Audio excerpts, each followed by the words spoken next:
तो हेलो दोस्तों, welcome back to my YouTube channel. और आज के इस वीडियो में हम बताने वाले हैं तो अगर आप 25 लाख रुपए का होम लोन लेना चाहते हो, 20 सालों के लिए लेना चाहते हो और वो भी पीएनबी हाउसिंग फाइनेंस से लेना चाहते हो, तो जानेंगे आपकी मंथली सैलरी कितनी होनी चाहिए 25 लाख का लोन लेने के लिए। रेट ऑफ इंटरेस्ट आपको क्या ऑफर करा जाएगा आपके सिविल स्कोर के हिसाब से, एलिजिबिलिटी क्राइटेरिया क्या रिक्वायर होता है, डॉक्यूमेंटेशन मेरे कौन कौन से लगते हैं, और 25 लाख का लोन लेते हो अगर आप 20 साल के लिए तो ईएमआई आपकी कितनी बनेगी।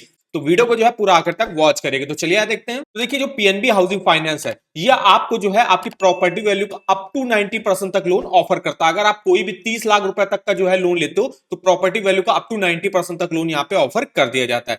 रेट ऑफ इंटरेस्ट की बात करें तो सैलरीड के लिए देखिए रेट ऑफ इंटरेस्ट की स्टार्टिंग 8.25% से होगी और सेल्फ एम्प्लॉयड के लिए रेट ऑफ इंटरेस्ट की स्टार्टिंग 8.55% से यहाँ पे हो जाती है। नेक्स्ट अगर हम बात करें, लोन टेन्योर आपको 30 सालों के लिए मैक्सिमम यहाँ पे मिलता है। इसमें पीएनबी हाउसिंग फाइनेंस में प्रोसेसिंग फीस है, प्रोसेसिंग फीस आपकी अप टू 1% तक ली जा सकती है। इसके अलावा कुछ जैसे अगर गवर्नमेंट एम्प्लॉयज रहते हैं, डिफेंस एम्प्लॉय रहते हैं, वो अगर यहाँ से जो है होम लोन के लिए अप्लाई करते हैं तो उनके लिए जीरो प्रोसेसिंग फीस का भी ऑफर यहाँ पे देखने को मिल जाएगा। वो डिपेंड करता है आपकी एलिजिबिलिटी पे। अब अगर हम पीएनबी हाउसिंग फाइनेंस में होम लोन के रेट ऑफ इंटरेस्ट देखें आपके सिविल स्कोर के हिसाब से, देखिए अगर आप 35 लाख रुपए तक का लोन लेते हो तो 35 लाख का लोन लेते हो तो रेट ऑफ इंटरेस्ट देखिए, अगर आपका 825 के ऊपर सिविल स्कोर रहता है तो सैलरी के लिए 8.25 से स्टार्टिंग होती है और नॉन सैलरी के लिए 8.55। ऐसे आपका 800 से 825 है तो 8.80 से स्टार्टिंग होगी सैलरी के लिए, 775 799 तो 9.05, 750 775 और 9.15। इसके अलावा अगर आपका 650 के आसपास का सिविल स्कोर है तो 10.15 का रेट ऑफ इंटरेस्ट ऑफर किया जाएगा। इसके अलावा जो मान लीजिए फर्स्ट टाइम वगैरह लोन लेते हैं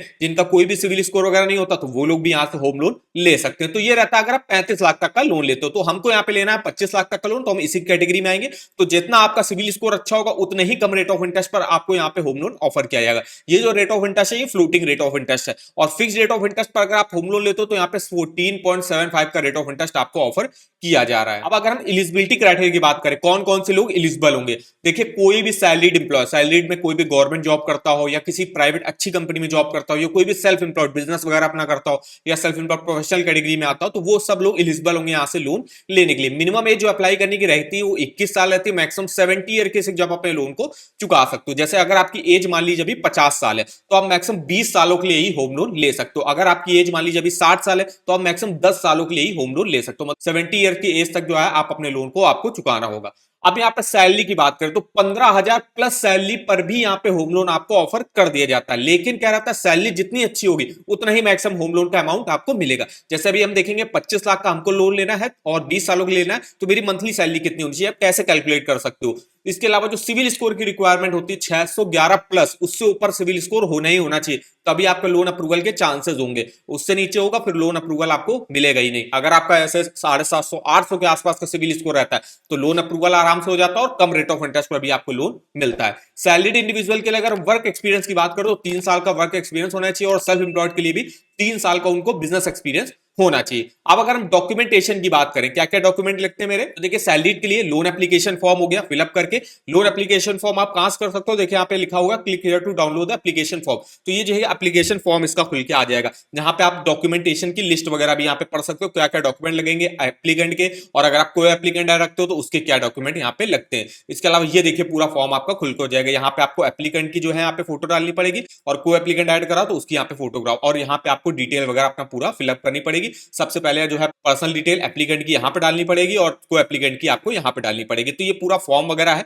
जिसको आप यहाँ पे डाउनलोड कर सकते हो। अपनी इंप्लॉयमेंट डिटेल्स, पर्सनल डिटेल हो गई, प्रॉपर्टी डिटेल्स, कितना लोन अमाउंट चाहिए, ये सब आप डिटेल वगैरह डाल के जो है पीएनबी हाउसिंग फाइनेंस में जमा कर सकते हो। ये ऑफलाइन मेथड रहता है, इसको आप ऑफलाइन तरीके से जो है अप्लाई कर सकते हो। ऑनलाइन अप्लाई करना तो ऑनलाइन आप जो है एलिजिबिलिटी वगैरह चेक कर सकते हो कि कितना आपको लोन मिलेगा। जैसे यहाँ पे कॉल बैक के लिए आपको ऑप्शन मिल जाएगा कि आप कॉल बैक करोगे तो आपको डिटेल में सारी इंफॉर्मेशन वगैरह दी जाएगी। कि लोन एप्लीकेशन फॉर्म तो कंपलसरी है, उसके साथ आपको एक एज प्रूफ देना पड़ता है, एक रेजिडेंस प्रूफ देना पड़ता है। इनकम प्रूफ के तौर पर जो सैलरीड होंगे उनको 3 महीने का सैलरी स्लिप, फॉर्म 16 2 सालों का और 6 महीने का बैंक अकाउंट स्टेटमेंट। इसके अलावा जो भी आपके प्रॉपर्टी के डॉक्यूमेंट होंगे वो आपको यहाँ पे देने पड़ते हैं। सेल्फ एम्प्लॉयड के लिए सेम डॉक्यूमेंट लगते हैं, बस उनको इनकम प्रूफ के तौर पे आईटीआर देना पड़ता है। इसके अलावा जो है प्रूफ ऑफ बिजनेस एग्जिस्टेंस देना पड़ता है, 3 साल का आईटीआर देना पड़ेगा। इसके अलावा इसमें देखिए balance sheet, profit and loss account statement last 12 month के हो गए और यहाँ पे प्रॉपर्टी रिलेटेड डॉक्यूमेंट। तो ये कुछ मेनली डॉक्यूमेंट लगते हैं यहाँ से होम लोन लेने के लिए। अब हम यहाँ पे जान लेते हैं कि 25 लाख का लोन लेने के लिए 20 सालों के लिए मेरी सैलरी कितनी होनी चाहिए। तो यहाँ पे देखिए इनका ईएमआई कैलकुलेटर मिल जाएगा और एलिजिबिलिटी कैलकुलेटर मिल जाएगा। तो हमको एलिजिबिलिटी कैलकुलेटर जो है यूज करना है। यहाँ पे देखिए आपको अपनी ग्रॉस मंथली इनकम जो भी है वो आपको यहाँ पे डालनी पड़ेगी। जो भी रेट ऑफ इंटरेस्ट पर आपको लोन मिलेगा वो रेट ऑफ इंटरेस्ट यहाँ पे डालना पड़ेगा।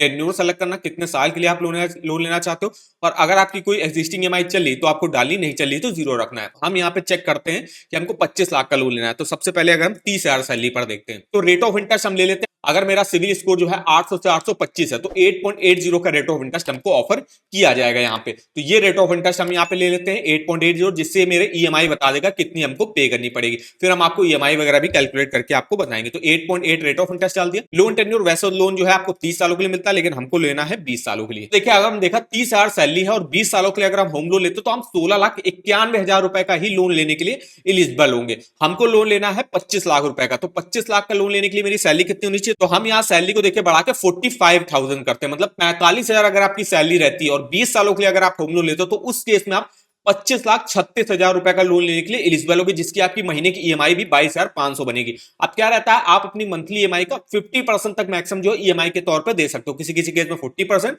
किसी किसी केस में 50%, मतलब 40 से 50% ईएमआई के तौर पे दे सकते हो। देखिए 45,000 का 50% होता है तो 22,500, तो उसी हिसाब से जो है आपकी ईएमआई वगैरह बन के आई है और इसी हिसाब से आप लोन अमाउंट लेने के लिए भी एलिजिबल होगे 25,36,000 रुपए। तो जो हमने यहाँ पे बताया कि अगर आपकी 45,000 प्लस सैलरी है तो आप 25 लाख रुपए का यहाँ से होम लोन ले सकते हो 20 सालों के लिए अगर आप ले रहे हो। अगर आप इसको लोन टेन्योर को मान लीजिए कम करते हो, जैसे हम यहाँ पे 15 साल कर देते हैं, तो उस केस में देखिए आप 22,44,000 का ही लोन लेने के लिए एलिजिबल होगे। और अगर हम इसको देखिए 25 साल करते हैं तो आप जो है 27 लाख रुपए का लोन लेने के लिए एलिजिबल होगे। तो अब हम यहाँ पे देख लेते हैं ये जो आपकी ईएमआई कैलकुलेट करके आई है, ये कैसे आप कैलकुलेट कर सकते हो। 22,500 रुपए ईएमआई है, लेकिन यहाँ पे टोटल इंटरेस्ट आपको नहीं बता रहा कि आपकी सिर्फ ईएमआई बता रहा है, लेकिन टोटल इंटरेस्ट भी तो बताना चाहिए कि कितना आपको एक्स्ट्रा पे करना पड़ेगा। तो इसके लिए आपको आना है, ये जो लोन अमाउंट है इसको हम कॉपी करते हैं ताकि जो है ये आपकी ईएमआई वगैरह कैसे कैलकुलेट करके आई ये बता दें। तो इसके लिए आपको आना है इस होम लोन के ईएमआई कैलकुलेटर पे। यहाँ पे हमने अमाउंट डाल दिया, सिंपली रेट ऑफ इंटरेस्ट हमने वहां पे लिया हुआ था 8.8%। अगर मेरा 800 के आसपास का सिविल स्कोर है तो, और 20 सालों के लिए रहा, देखिए करेक्ट आपकी 22,500 रुपए की किस्त बन रही है, जो आपने यहाँ पे देखा 22,500। टोटल इंटरेस्ट भी आप यहाँ पे देख सकते हो 28 लाख रुपए का टोटल इंटरेस्ट आपको पे करना पड़ेगा। अब ये इतना ज्यादा इंटरेस्ट इस वजह से पे करना पड़ रहा है क्योंकि टेन्योर आप जो है मैक्सिमम ले रहे हो, मतलब अगर आप 20, 25, 30 साल के लेते हो तो टोटल इंटरेस्ट अमाउंट जो है काफी हैवी आपको पे करना पड़ता है। टोटल पेमेंट अगर आप देखो तो 54 लाख रुपए की वापस आपको करनी पड़ेगी। आपका 25 लाख का प्रिंसिपल और 28 लाख का इंटरेस्ट, टोटल 54 लाख रुपए आपको वापस करना पड़ेगा। तो इस तरीके से आप अपना ईएमआई वगैरह भी कैलकुलेट करके देख सकते हो इस ईएमआई कैलकुलेटर पे। ऐसे आपने जितने ईयर्स के लिए भी यहाँ पे होम लोन लिया उन सब ईयर्स का प्रिंसिपल और इंटरेस्ट वगैरह चेक कर सकते हो। और किसी भी ईयर के किसी भी मंथ का जो है जो आपकी ईएमआई बनती 22,500, उसमें मेरा प्रिंसिपल कितना रहता है, इंटरेस्ट कितना रहता है, ये भी आप यहाँ से देख सकते हो किसी भी ईयर के किसी भी मंथ का। तो इस ईएमआई कैलकुलेटर का लिंक मैं आपको वीडियो के डिस्क्रिप्शन बॉक्स में दे दूंगा, एक बार जाके आप जरूर चेकआउट करिएगा। और अगर आपको अपना एलिजिबिलिटी कैलकुलेट करना तो एलिजिबिलिटी भी आप जो है यहाँ से कैलकुलेट कर सकते हो। इसका भी एलिजिबिलिटी कैलकुलेटर का लिंक भी मैं आपको वीडियो के डिस्क्रिप्शन बॉक्स में दे दूंगा। तो ये हमारी कंप्लीट इन्फॉर्मेशन रही। तो वीडियो अगर आपको हमारा इन्फॉर्मेटिव लगा होगा, वीडियो को एक लाइक कर दीजिएगा। चैनल पर पहली बार विजिट करो तो चैनल को सब्सक्राइब कर दीजिएगा। और आप हमको कमेंट करके भी बता सकते हो किस अदर बैंक के आप होम लोन के बारे में हमसे इन्फॉर्मेशन लेना चाहते हो। तो आज के इस वीडियो में बस इतना ही, तो मिलता है नेक्स्ट वीडियो में, तब तक के लिए धन्यवाद।